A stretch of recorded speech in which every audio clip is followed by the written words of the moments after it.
Luxury is a lot of things to a lot of people today. You can explain it in many different ways, but really the true meaning of the word luxury comes from the Greek word luxus, which is really an indulgence of the senses regardless of price. And I really like that definition because of the different types of luxury when you talk about experiential luxury. So it's not just the fact that it's something expensive, it's something that gives you an experience and is an indulgence of something.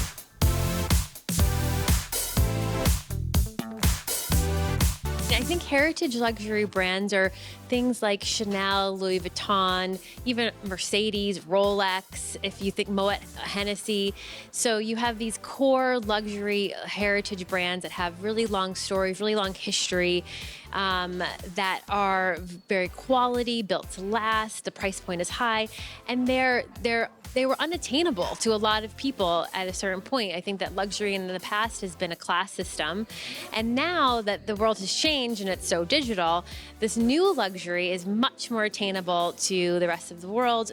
And I think new luxury has a little bit of those things I've just pointed out, but also has things like sustainability, accessibility, speed. I think consumers today really want things fast and they want the convenience. So that's when we talk about an Amazon being a luxurious thing to be able to have your groceries delivered to your door, or an Uber, or even a Starbucks where you can customize your drink and go pick it up.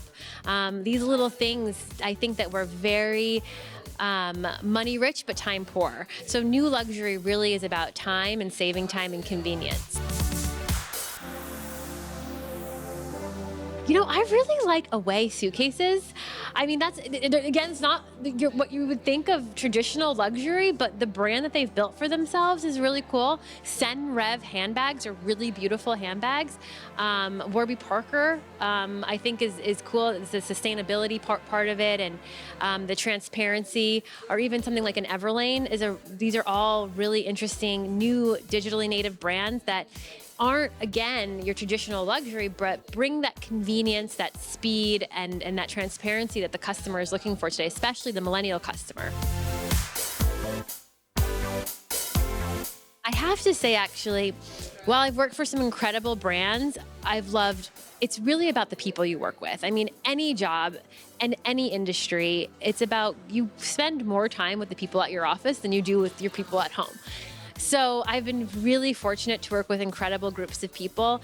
Saint Laurent, working for Saint Laurent was incredible because I was able to travel to Paris but really my heart is with the people there. And also with Joie, when I was there, it was a very different type of contemporary lifestyle. And the people there were incredible. So it's really been about the people, and each experience has been a little bit different.